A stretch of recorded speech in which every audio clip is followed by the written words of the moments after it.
we don't care.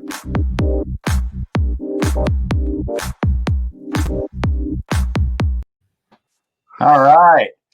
Thanks for stopping by once again at the Exit Your Way Faces of Business. Today, that's the first time I've seen the intro. That was pretty good. I like it. You like it, huh? Yeah. I don't have the overlay done yet, but we'll get that one done. The face. But the intro, yeah, we made that last week and got that going. But thanks everyone for stopping by. We're getting ready here to talk a little bit about selling an e-commerce business. Something that we do an awful lot is, working in the e-commerce industry like we are. It's people wonder what's going on. They wonder, what it's like to sell an e-commerce business, how it's different from selling another business, a lot of different things when we talk to people. So what we're going to do is Andrew and I are going to run through some of the things that we run into when we're talking about an e-commerce business. What is an e-commerce business, first of all, in our eyes, and then down through the different things that we've dealt with when we try to sell them. So, Andrew Cross, how are you doing today? I'm well. It's good to be here. Yeah, 2021. Here we go. No doubt. Seems like it's hitting the ground running. That's for sure. Interesting times, that's for sure. Yeah, that's for sure. But business goes on. Businesses get built, get sold. So that's not going away. Some great opportunities. Yeah. I noticed in the new relief package in the SBA, there's new incentives for lending to buy a business. If people aren't aware of that and have been thinking about getting into or buying a business, there's some great incentives picking up your first 6 months payments. I don't know how if you're going to have a successful transition or transaction in a business, if you get through the first 6 months are critical. So that kind of help is really something, and a reduction in the fees. So talk to your local bank about that. If you're an individual and you think you can buy a business or are looking to do that, SBA lending, it's it can be quite a difference. But that's for sure. And I saw that too, and we talked about it. But if people that are listening about thinking about buying a business, go ahead and drop your comments into LinkedIn or on Facebook or wherever you're at listening to this, or just reach out to us directly and we can get them answered for you. But a lot of buyers don't, and when we're not going to go down buying a business too far, but a lot of buyers don't understand that the SBA lends to buy a business. And it seems like we're helping people a lot with that, but they'll lend up to $5 million to buy a business. And a buyer of a business has to put how much down in that situation? 10%. A well-qualified buyer, and as little as 10%. Okay. So that's something to really think about, because if you have $100,000 to buy a business, you could buy a business for $100,000, or you could buy a business for $1 million, and you get a lot more for your money on that leverage, and then let the business pay back the debt. Make it work for you over time. So, anyways, great resource. Use your banks if you can do it. That's for small deals. They're really lined up to help. On the smaller deals, they're really geared up to really help you succeed. And the government's it's good for everybody. That's where jobs come from. That's where innovation comes from. The small business engine, and there's a lot of people coming up now that have to transition out of their companies. But anyways, we digress. We were here to talk about e-commerce today. Well, we're talking about selling an e-commerce business, and really, I mean, this is all relevant in it too. Is you need to understand your buyers, and we're going to talk a little bit about the buyers later and what they're looking for and throughout. Because honestly, when you're getting ready to sell a business, I think what we see is people aren't ready. They just aren't. They haven't thought about who is going to buy their business, and really that's critical in the sale of the business, or if you're going to be able to sell the business. So when we look at businesses, Andrew, and we talk about the owner, now what should that owner be doing if first in the business, and how much should they be, what should their role be in that business, in the year before they sell or when they're getting ready to sell? And should they have I'm trying to, what I'm trying to say about how much owner involvement is in the business. There you go. I'm finding Sure.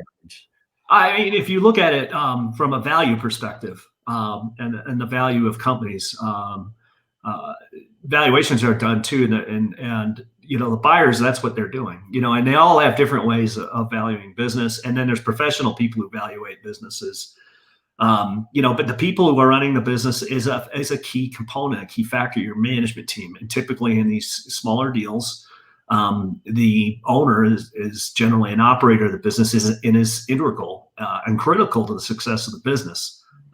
So there's the conundrum. You're going to sell the business, but it relies on you, and has done for the last 10, 15 years. You started it, you handle all the sales accounts, everything, critical decisions made by you. You hire and fire, and all rests on, the buck stops here, as it does at the leadership's desk. But what value is there to a buyer if you're not there to run the company anymore? And then also presents a huge risk to a buyer. So, yeah. They got to look at it, you want to think about your business in a different way, and create a business that creates value for you, with professional management, with delegation, without you necessarily. If you can't leave your business for, and go on a 2-week vacation without having to check in every day, you're gonna have a problem selling your company. Yeah. It's kind of a watermark test, so create a business that you can do that, have the right people there that you can rely on that are running the business, so that you can go, and if you can actually literally disappear on an island for 2 weeks and not have to check in, and you don't worry about it, because it's in good hands, and the people are doing, executing the plan. They have the right people in the right seats, and you come home. That's the kind of business, that's value. That's what value is. That's A, what's going to get a business sold, and B, what's going to get you, hundreds of thousands, maybe millions more than what you're currently looking at. Yeah. And that's what I was trying to let people understand, that, when you're in that business and you're building that business, and it's, might be a 3, 4, 5 or more $1 million business. And if you're still integral to that business, that buyer is looking at, like, how incentivized, or how much can we really count on that to be able to transfer forward with the business? If I just paid that owner a bunch of money, and they're either walking away to part-time, or they're going to even stay and work with the business. Mm-hmm. Well, it's a jump and a leap to take a business that provides you with an income, to a business that you treat as an investment that is increasing in value every day. And this is why you look at publicly traded companies. You buy stock in a company, they're compelled by law. If the CEO is fired or leaves, they have to disclose that to you as the investor. And why is that? Because that's critical. You lose the head, and we can. There's examples of that all over the map. Or the founders out. Apple went through all those transitions. It's no different at your level as well. Yeah, exactly. And that's where when we're working with clients and advising them on selling their business, sometimes it takes us 6 months or more for them to get themselves out of the business enough. So like you said, they can go on a 2-week vacation and maybe get a report here or there if they need to just see how the business is running. But if they can't do that, and can't, check in every few days, or maybe even at best every week, that would really be the best. It's probably going to degrade their value a bit. Yeah, for sure. And that's part of what Exit Your Way is all about too, is you're building a company, and if you're there, you're there. If you're not, we actually, we'll go in and help you get there. But you've got to be able to let go of the vine. When it's and if you can't, you can't, because it's human nature, and you built a company, and some people have to have control. And it doesn't mean you can't sell your company from that, but you're very limited. You're going to need the buyers, and you kind of understand from their perspective, they're going to have to be very, very comfortable, coming in, and you exit, and they can take over and drive that thing. So that means you're limited to buyers that are in your industry or really know their stuff. Whereas if you have a company that runs itself like an investment, that has a good, strong management team in place, that everybody understands what's going on, the buyers can come in and see that and feel you open your world to many, many more buyers, because there are buyers who buy as investors. They don't necessarily get into manufacturing because they've been in manufacturing, or have any experience at all. They may have a finance background or technology or something else. That doesn't mean you can't own and operate a business or head up a company that way. So that's right. If they have it's really called marketability. Yeah, there you go. Business is more marketable when it's set up that way as it is if you're really tied to the business. Yeah, and if you're really tied to it, let's be honest, you're not going to sell it. Yeah, I mean, it's really difficult, or you get down to just really closing down or selling off assets, right? So a really good example is professional firms, medical practices, dental practices are great. It's all goodwill. All the sales come from I go to you, you're my dentist. I'm comfortable with you looking in my mouth. I don't know who this new guy is. You may have a very successful practice, but when you transition and a new dentist shows up, you're going to lose that, a good portion. The question is how much, right? So, but there are ways, techniques to use, those kind of, to transfer those companies and mitigate that. But it takes time. Those are just harder deals to accomplish.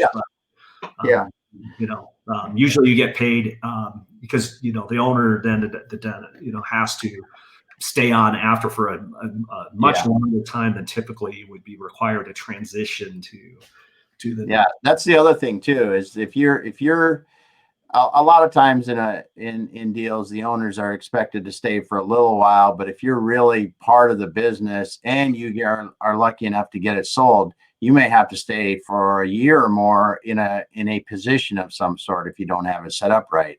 And if that's your goal, that's something to do. But a lot of people, they want to be rid of that to be able to move on to something else. And we have to understand too that there are buyers who are buying that you may not necessarily. We're sort of talking about folks who are exiting. This is true. We're assuming they're at the end of the road. It's time to retire. They're in their 60s. They've done what they're going to do, and they want to go live the rest of their lives. That's a good number of sales are like, that's why people are selling right now. A good number. That's reality. But that's going to slow down eventually. I mean, but at the time being, it's an aging population. Baby boomers are heading to the exits, but there's still, there are investors or buyers who want to buy companies that you can be in your mid-30s and you can bring in a buyer who invests in the company, but they're investing in you too. They don't, you don't intend for you to exit. They just want to help capitalize you and the growth of your business. So, but it's still a transaction. That doesn't sound like a sale, but the minute you take other people's money, it is a sale. Yeah, it is. And it's definitely in either situation, you're going to be working with the buyer of the business for a period of time after the sale. There's very few times when you're done and boom, it's all over and you walk away. And in most cases, there's at least some seller financing that's included in the sale of a business. So you're going to at least be getting financial reports and hopefully getting money from them to get paid back. Well, yeah, I mean, in some cases, they're going to want you to be contractually bound to stay with that company. Again, they're relying on you, but that's a difficult path for a seller, and there's a lot of roadkill in this scenario. You hear a lot. I mean, I think every owner's heard of so-and-so did that, and it can be a really bad deal, because again, it's a big risk because you're used to being a boss. And when you turn over, a good equity in your company to investors, you're not the boss anymore. And some people cannot adjust to that. It's true because there are different demands when you do that. Absolutely. There are different demands. They're going to want to run the company differently.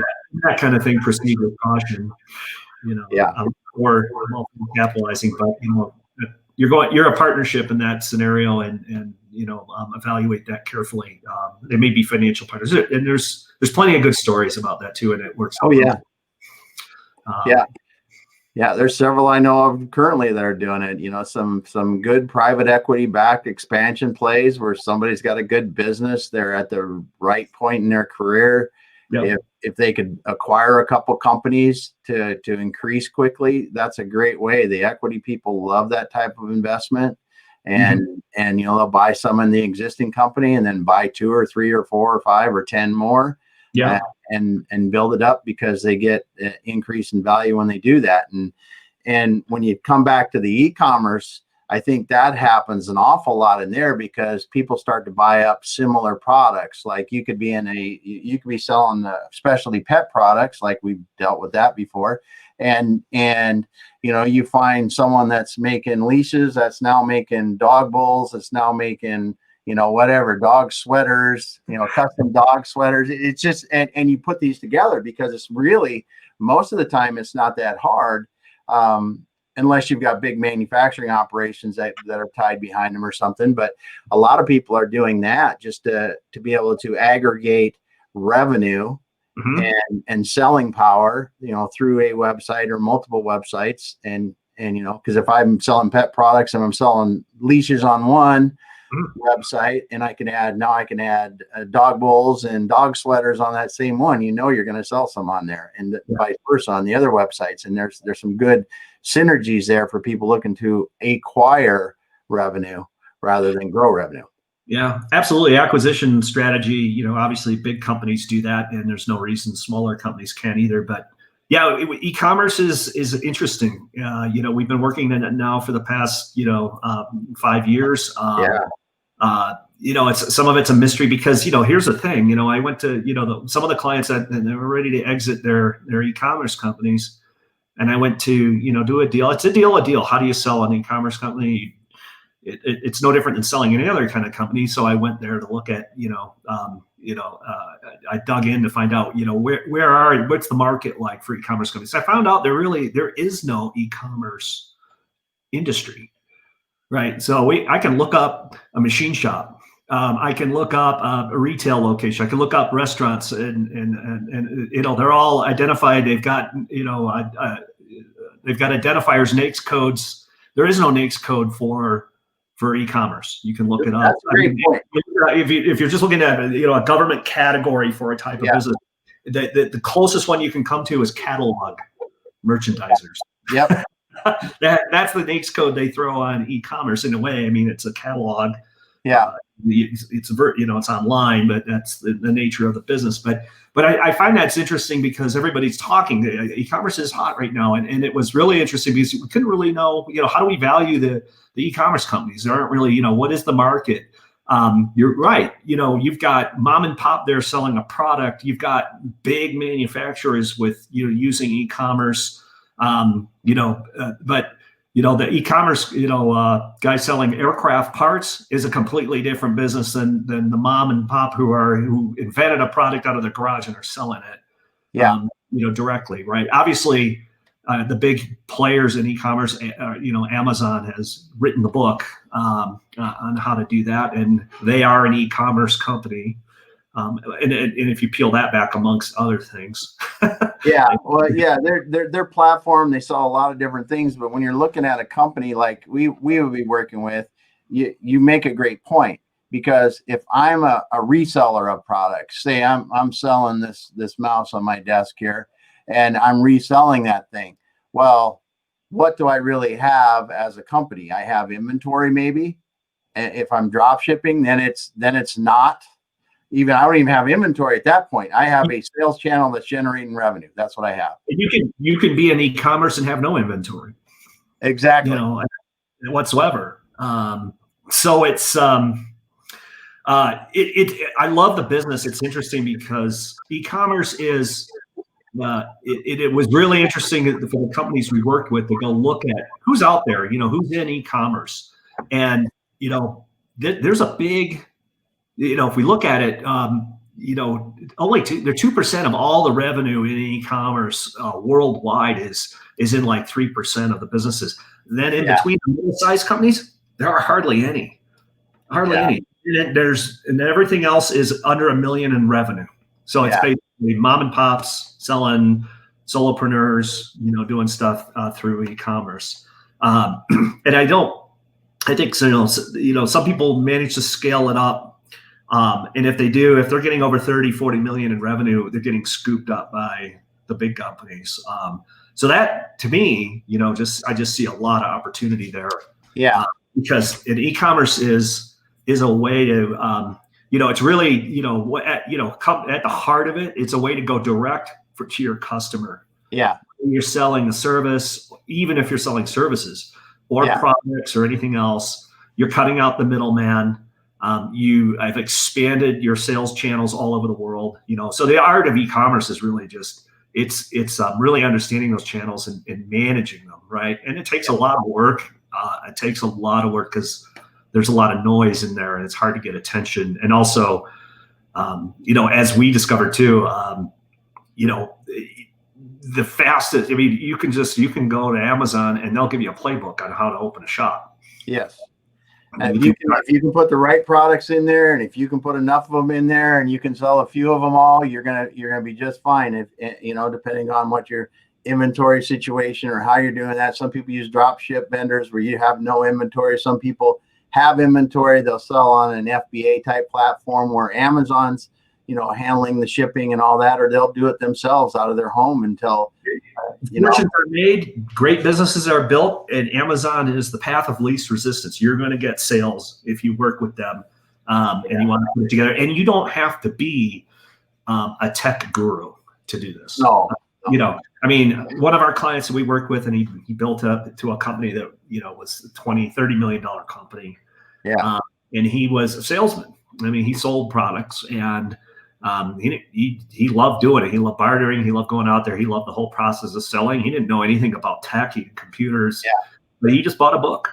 We bought a book on how to start an e-commerce business. And it's one of those, some people think, wow, that's kind of, you see them advertised on TV, it's kind of like, one of those kind of things. Oh, that's corny. I'd never do that. You're not going to learn this. And he just did it, and he followed it in a disciplined approach, and he built a $30 million company. Yeah. And made wealth. You're not going to learn this. I suppose you can, maybe some schools, and go do your MBA and marketing and stuff like that. But I don't, if they're going to teach you how to sell. But like I said, it's you don't have to be, you don't have to have a computer science or engineering degree to. Well, it's really anymore. You brought this up earlier. And when you look at e-commerce as an industry, it's really not an industry. It's really a way to sell. So when you go in, if I'm looking to find e-commerce companies, you can't just go, I want to look at e-commerce companies, because they're shoe companies, they're clothing companies, they're, office supply companies, they're outdoor products companies, they're whatever they are. They're not going to say I'm an e-commerce company, like you said. And that's why when you come back to the valuation, you look at it and you go, the valuation of these companies is valued more like the underlying industry rather than it's e-commerce or a technology, because they aren't valued like a technology company is. No, definitely not. They are valued more like traditional companies. But one of the things I was going to say though, but if you want to get started and be in e-commerce, and you can be in any kind of business to do it. Yeah. Amazon's a great, almost everybody starts there. I mean, you can't almost not be in business, especially if you're dealing in products or manufacturing, and not do something with Amazon. And you can grow fast. But what we found is the companies that are jumping from the mom and pop into starting to become a substantial business, and I'm talking north of 30 million in revenue. in order to break that ceiling out of that, you have to develop your own channels direct to the customer. And that was the constant fight. That was what was cool about it. And things change really, really fast in this business. But when we go to market with e-commerce companies for sale too, a lot of the buyers don't know what they're looking at, and that affects the value too. There's a lot of fear there too, because there's a lot of unknown. This hasn't been going on that long, and things are changing very fast. And you can make tons and tons of, they're attracted to that. You can make tons and tons of money if you can jump on the opportunity and work those channels and learn how to do it. But but a lot of these guys aren't, especially for investor buyers or investment bankers. Again, put yourself in their seat, see what they're looking at. Okay, yeah, making, if you do direct to customer and build your own, you can make 50% margin. It's way more than a retailer, and and Amazon's expensive to use them, so they're cut out of it. So that our strategies, with the clients was to, you don't want to reduce your sales to through Amazon. You just want to increase your direct ones, but it's hard to keep up because the Amazon stuff is down. Yeah, and you do. That's a great. The margins are way higher. Again, in value, the margin, the profit. Right. So well, and again, we come back to another key issue when you're selling any business, and just like any business, selling an e-commerce business is no different. It's customer diversity. If someone looks to buy your business and 100% of your revenue comes through Amazon, that is going to be valued less than a multi-channel company that, say, I'm selling on my own website, I'm selling on Amazon, and I'm selling on Walmart, and maybe I'm selling someplace on Wayfair, and I've got kind of even if it's close, it's kind of distributed evenly among 4 or 5. That's worth a lot more because honestly, as a reseller on Amazon or any of those platforms, other than your website, a change tomorrow could put you out of business. Yeah, absolutely. Well, customer diversification, just like anything else, if you're all tied into one. Amazon, in some cases and it's another kind of strange oddity about the whole thing. They're not really a customer. They're really a partner. Yeah. They are a customer at the end of the day. You can't live with them or can't live without them. Yeah. Well, they have the traffic, and that's where a lot of people are attracted to it early in their e-commerce journey, because they have, I can put my website up and I can try to get as much traffic as I can to that website and spend a lot of money on pay-per-click and work my butt off on SEO, and SEO takes you a year or more to really start seeing results. Or I can list the same products on Amazon. I probably have traffic tomorrow. Yeah, for sure. But, value is affected by customer diversification. Go talk to the banks. If you're 80 or 90% of your business is, through Amazon, they're probably not going to lend you money. They're going to be worried about, again, it's just if something happens. So, the strategy again is diversify from day one. Yeah, take the Amazon, ride the train, but at the same time, invest significant resources in developing your own channels. A, diversifying yourself, and B, you're going to have higher margin because the company. Look at the bottom line. You got 2 companies doing $2 million in revenue. One does it all through Amazon, and they look at the bottom line, and they're at an 8%, net income margin. You look at the other company that's doing it direct to customer and built their own. Yeah, it takes time. Easier said than done, but is at a 25-30% margin, net income margin. Which company's worth more? Exactly. A or B? Yeah, and B is worth more. B is worth more. And as you're talking about this from the buyer's perspective, it's less risky. You're reducing risk in your own business, and for anybody that comes into the business by being diverse in your customer base. And when we boil all this down, whether the bank will loan you money or not, or a buyer will buy your company or not, it's risk. It's the lower you can get the risk to come into that business, the better off you're going to be.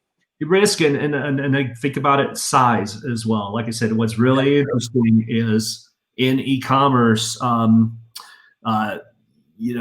is there's a gulf of, there's no middle, there's small businesses, there's mega businesses, but there's no medium. Very it's hard to survive. Medium-sized company. You kind of have to make the leap and take investor money and build it up, so that you can ride it out. It takes a long time to build it up. And the thing about e-commerce is you constantly have to resell yourself. You're looking at sales per month, sales per quarter, and you'd start from zero and have to do it all over again the next quarter. So it's not a recurring revenue model necessarily that way. It's pretty whimsical, and buyers are interesting. It's the way they shop now and the way they look at things with the reviews. And that's where diversification helps you, because you'll be up in some areas and down in others. Diversification of product. Because if you've got one or two products and you're selling $1 million worth of that one or two products, if that goes out of favor for some reason, your business is worth nothing again, or significantly reduced. Yeah, it's again, it comes back to that risk, like you said. It's the all around product mix and customer mix, and those are honestly the same things you look at any business. Mm-hmm. Yeah, and I think there's and I think people too, especially if they have the financial wherewithal and got enough momentum going in their companies, they have to really think about acquisitions in that space, not as a matter of growth, but as a matter of survival. It'll add value to your company, but it'll help you survive also, because what does it accomplish for you, right? These little mom and pop companies can be bought. They don't have a lot of value on their own merits. If I looked at them just like they were any other business, it's a one product company.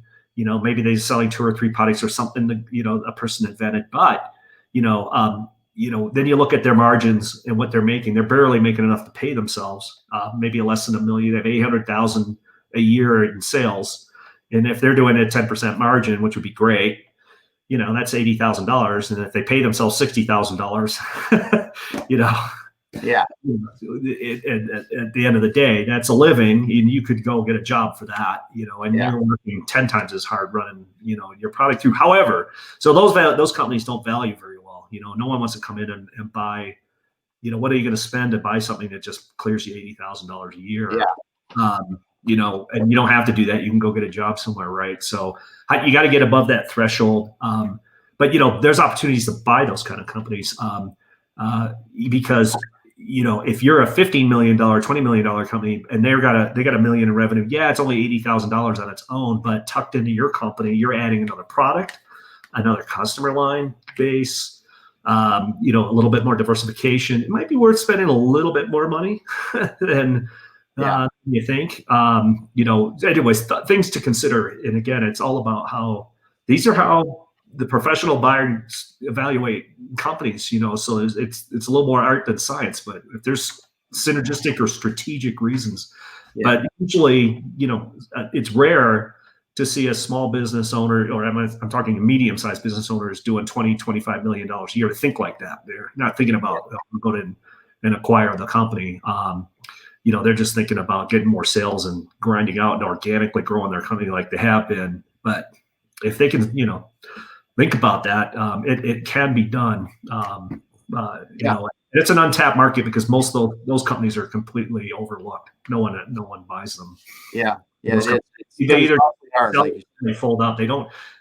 Again, the value of a company. There's a huge value on size. You get a premium. The bigger the company, the more valuable it is.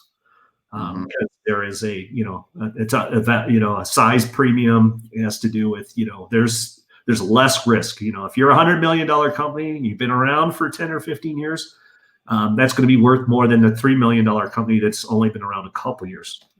It's got staying power. It's got equity. Size premium, and they get higher multiples for their businesses. So that's for sure.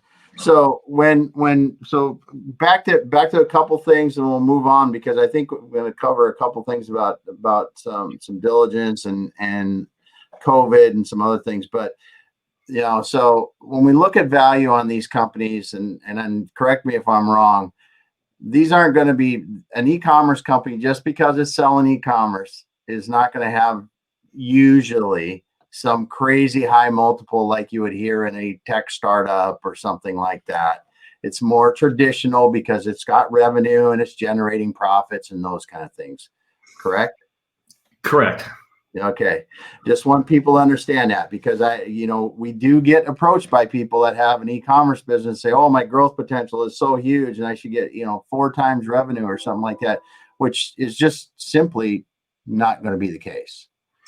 And no different than any other business, but nobody goes into business without thinking they're going to kill it, right? And that's at this point, and everybody thinks they have potential, and some do. They actually do.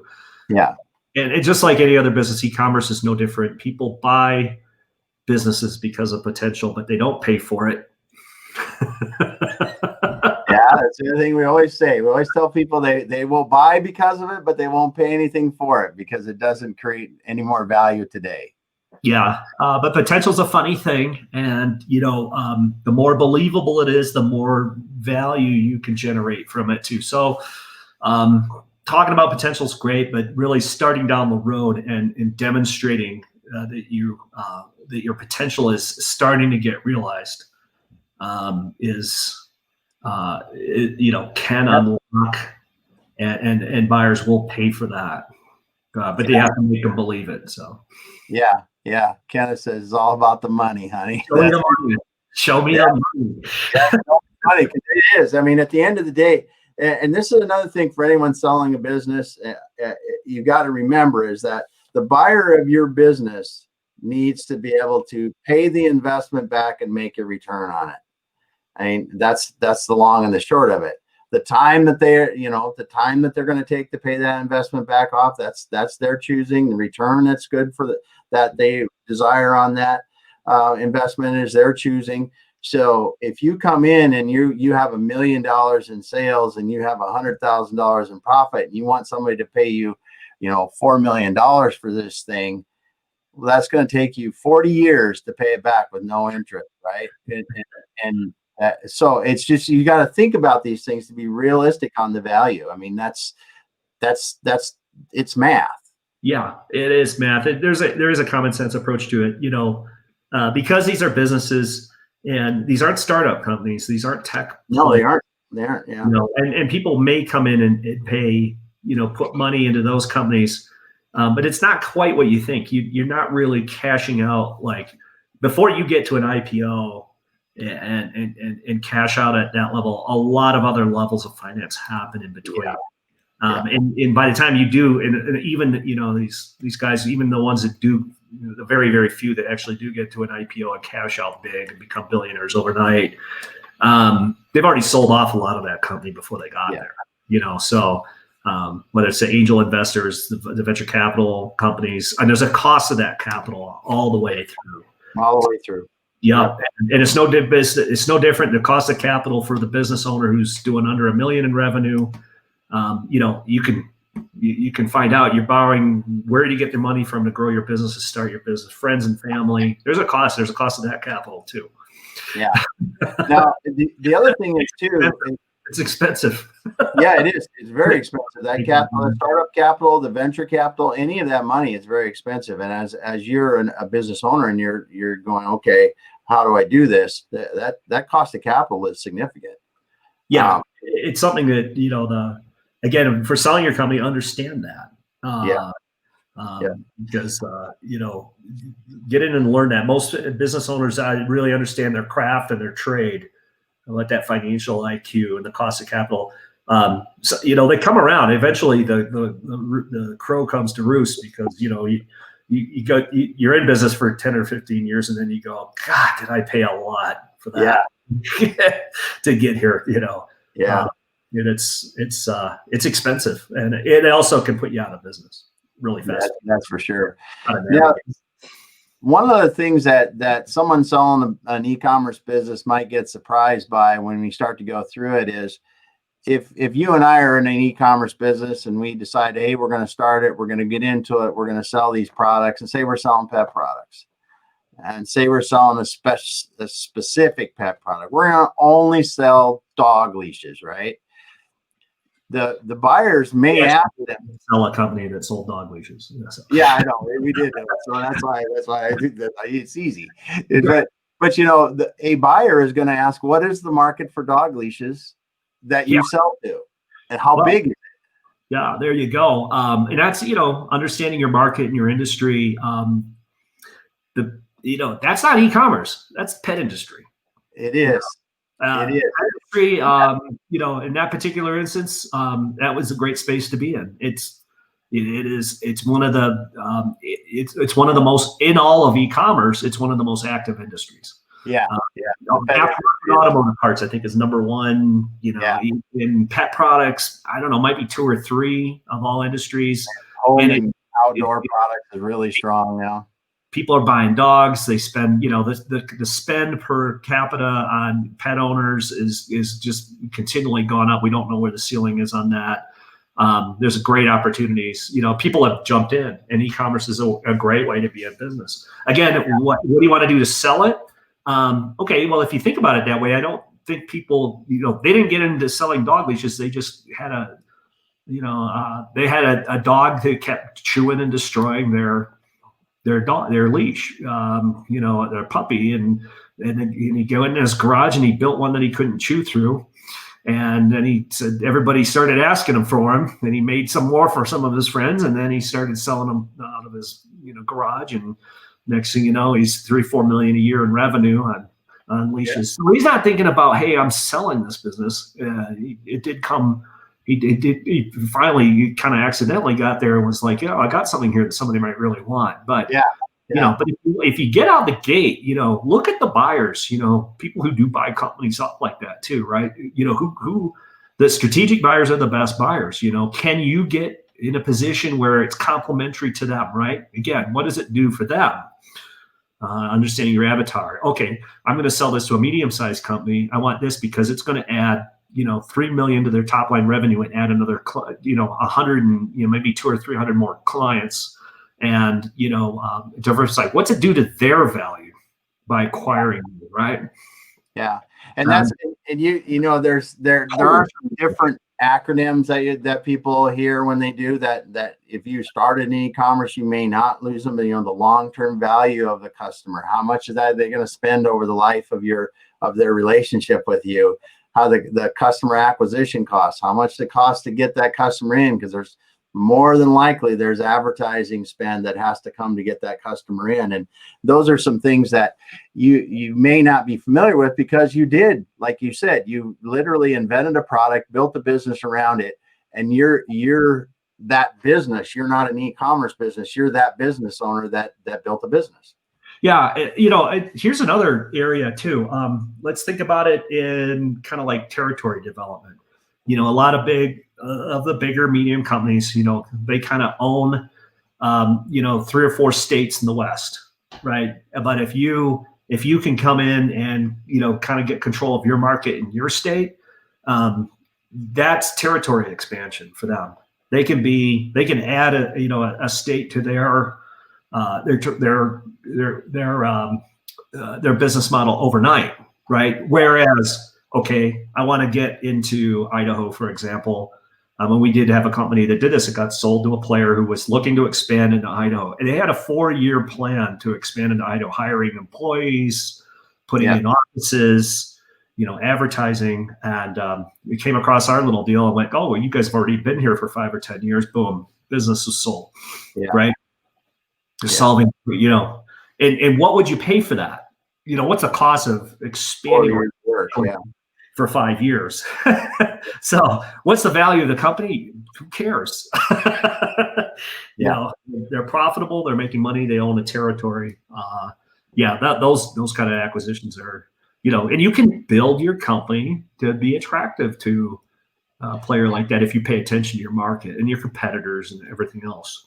Yeah, that's one of the things I think that if someone's considering the sale of any business, they really need to think about that buyer. I mean, you hear it every day now in sales and marketing. You got to know your buyer, know your buyer, know your buyer. And that's no different when you're going to sell your company. You got to know who's buying it, because it's as simple as the difference between, if my company is going to be sold to an individual, it has to look a certain way that an individual will like to buy it, or if my company is going to be sold to, say, a search fund that has, a stable of a few CEOs that they're going to back and put into companies, that's a little different, because I don't necessarily have to have a CEO. Or if I'm going to sell it to a private equity company that has that wants to use it as a platform to add other companies into, that better have a CEO, executive team that can do a 5-year plan and execute it. Yeah, well, let's talk about that a little bit too, because that's extremely important too. Is that The problem is you kind of built, a lot of people build their companies up on their own style.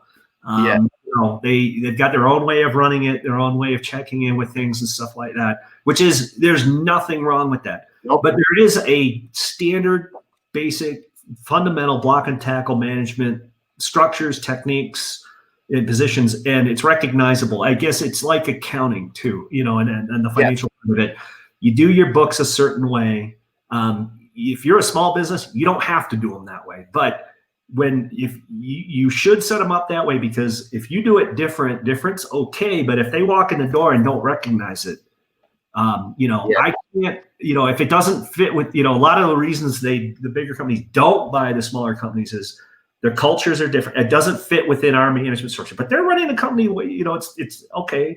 It's much more standard. We have our operations, we have our finance team, we have our leadership groups, we have a hierarchy, people report to people, all those things are there for a reason, because it's recognizable. And, but if your company isn't set up that way, they can't plug that in, then there's no deal to be made there, or they've got to spend time converting you. And a lot of times they just will walk away, because it's, that could kill your company. You've built a culture on that. And, if there's no real hierarchy structure, people don't know where, what they're working towards and understanding, basic, fundamental, recognizable business practices. If they don't see that, then it's, we don't know what to do with you. Because you make a great point, because you can run a couple $1 million e-commerce company through a checkbook, really, because all the stuff that's handled by Amazon and all the stuff that's handled, if you were just doing a third-party platform like that. But when you tried to sell that, you wouldn't get it done, because there's no way to really put a financial statement together and really understand that. And that could be fine for the business owner today, but you can't turn that into value tomorrow. Well, it's true too. And then you're basing your value on your own, we can call that bootstrapping, right? You've got high margins because you run a bootstrap company. You're doing a lot of the work yourself. You're not paying yourself. You're running out of your checkbook. You're not using payables, people. You're not using all the kind of familiar things that companies have in place. So, smart buyers and those kind of companies come in and go, I understand that. It's great. We are in the same business as you. You're making 40, 50% margin because you can. We can't do that. We can't. Yeah. That's not your style of managing and operating the business. We have to convert you to yours. Then if you do that, your margins are going to go down because we're raising your expenses. They know that right away. They just say it's not a fit, I think is what the word they will call it is, I'm sorry, we'll pass. This is just not a fit. Yeah. I get why it's not a fit, right? But, if they go in there and they see, you've got a number 2 in the company, you've got leadership teams, you've got, you got people on the sales, people on the sales and marketing team and a leadership team led by somebody there. And you've got operations group, again, led by, you got leadership teams that you meet with them on a regular basis. They all know what to report out to. They've showed, consistent growth. They know what projections are. They do earnings meetings and stuff like that. That's what bigger companies recognize. That's what I'm talking about when I say professional management, and if like you said, you're going to have a deal. It doesn't have to be a huge team. I mean, you just have to have a handful of people that are covering the right bases, and they have goals. You're measuring, you're talking about their goals, and so that somebody coming in can say that, listen, we said we were going to sell $500,000 last month, or 1,000 million, whatever the number is, and we did this, and did we do good or bad? And how did these people do that? I mean, that's as simple as it has to be. And then the financials to back it up, because they're going to want to, in their diligence process, they're going to want to follow the trail of a dollar to somebody bought a product, to there's the cost of the product, to there's where it went into the bank. Because in bigger deals, they're going to do the quality of earnings. Yeah. QOV, the quality of earnings, where they're going to do that pretty significant dive into that to make sure that they can substantiate the fact that you did sell $20 million worth of stuff, and we can see where the money came in through the channels and went to the bank account or to pay for things. Yeah, and in e-commerce, if you're a significant player in e-commerce, we're talking about inventory. good inventory, bad inventory tracking, control of it. All of that adds value to your business. If you have systems and processes in place that you know what your inventory is and where it is. Yeah. It's hard work. It is, but you know what? You're not alone. You don't, like I said, we've seen very, very successful people. They didn't have a background in technology. Neither did they do in operations or inventory control or management. You get the right people. There's a lot of talent out there, but you gotta spend the money on that. And make sure it gets done, because your investment is significantly weakened if you don't have those processes, those people and systems. Yeah. And one of the things, as we sit here and talk about this, and I've thought about before, but not like we are talking about it now, is that these are really, e-commerce is just a sales channel. It's a way that you're selling. These are more like when you look at a lot of these are import businesses, or they're manufacturing businesses, and they could just as easily sell this mouse by people walking around and selling it door to door, or selling it through radio, or down the street. E-commerce is channels. Yeah. Right. What are channels? Sales channels. It's a function of sales. Yeah. And it's just multiple. Actually, in successful e-commerce companies too, we're seeing companies that are really good at managing channels, and that's the real key to being successful. There is it also, and that's a lot of reasons that people stay in the mom and pop realm. Is it's not, you can do it, but you have to work those channels constantly. It's not easy. It's hard ass work. And then you find out your channels dry up, and you're back to square one, or you got to shift over, and you're constantly hammering away. You got to find out where that product moves. Yeah. And the e-commerce companies, the valuable ones, are the ones who have built a team of people and an organization that really is nimble and can work channels and understands them. Switch if needed, get new ones, those kind of things again. But all that adds value to the company too. Selling your company is, that's the people factor, right? So these aren't people necessarily, again, not there. Some of them, they have a variety of different backgrounds. I see really different successful people. Like I said, you don't have to be a computer engineer necessarily to do it. You got to be creative, and you have to be able to adapt, but that's just basic fundamental skills of good people. And it's right. If you have the key metrics in place, each one of those channels, you should be measuring them to the gross margin line after fees and after returns and all that kind of stuff. And when you do that, you begin to go, because we've had clients that have had 12, 14 different channels they're selling through. And when you do that, you really need to understand each channel, because one channel might be charging fees one way, one's charging, they all charge fees differently. They all have different rates. They all have different strengths and weaknesses. So you might be want to selling, if your product is great for one kind of product, might be good on a Home Depot channel, might be good on Amazon, but another one might be really good on Wayfair and good on Rakuten or something like that. It's just, there's so many differences in these channels that it is like you said, it's that team, if they're nimble and they understand how to manage those channels, because within a channel they change to the platform can significantly change your upside potential and your profitability, just because it might highlight your product better or favor your method of shipping better, or there's so much stuff. Yeah. I think we were going to touch a little bit on COVID, and the effect it's having, on e-commerce. And I think there's safe to say, I don't have anything to back this up, but a lot of e-commerce companies are prospering during COVID. Everything's being done digitally, more ordering, more logistics. All those businesses are up big time. That's a great time to sell. And the old adage is, sell when you're doing well.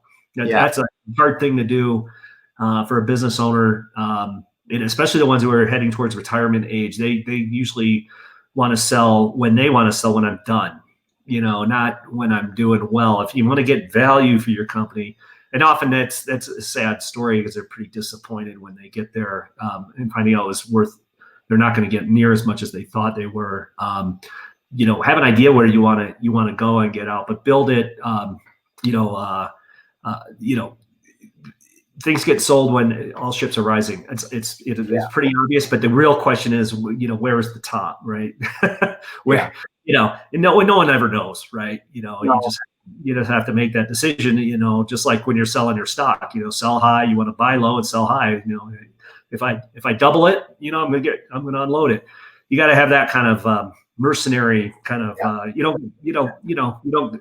that's a hard thing too, because you put a lot of blood, sweat, and tears in your business. So you're not, it's hard to let it go like that. There's more of an emotional factor involved in it too. But, e-commerce it's a perfect space to do that, because things go up really fast. That's one of the things. But COVID has helped a lot of these businesses. They've exploded. Has that made them more valuable? Nah, not necessarily. Again, put yourself in the buyer's position. You're walking in, you guys have grown. Should I pay top dollar for that? Is it going to last? COVID's not going to be around forever. What's it going to be like when things go back to normal?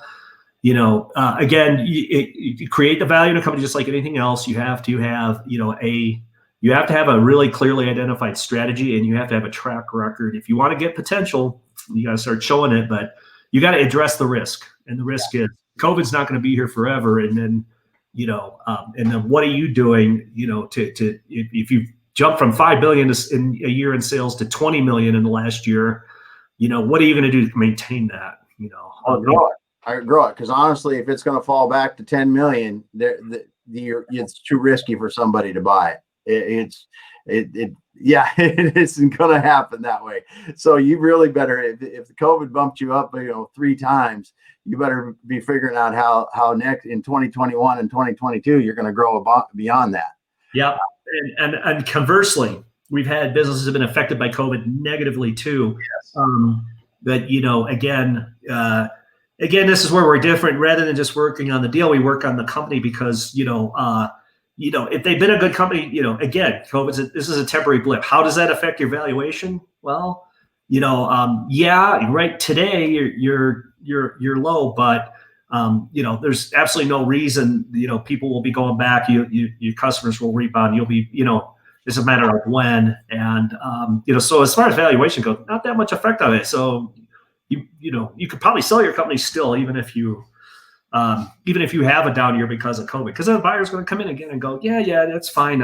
You've already been through the worst of it, and I can pick up your company here. There was a definite trough.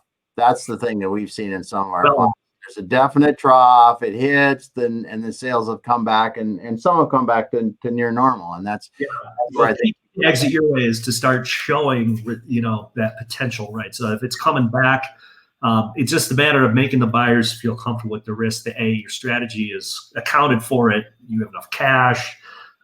You're not cutting bone, and you're hiring the right people, because the future, picking up. And then when you start to see the actual results rolling in, it doesn't take long, and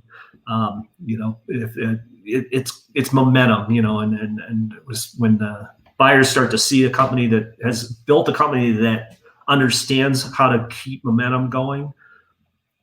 That's how you get it. That's what they want. Yeah. Well, it's been good, Andrew. I think we covered the things that I was thinking about. Then, basically you talk about value. That's the biggest thing that people are concerned with when they're selling them, and then how to get them sold. And it's really the risk management, making sure you don't have all your eggs in one basket, whether it's products, whether it's platforms, and making sure that you got your back end of your house in order, so you can show them that it's actually a viable business, and you can prove it out. Yeah. Proof's in the pudding. That's for sure. Well, thanks a lot, everyone, for joining us today. Thanks, Andrew.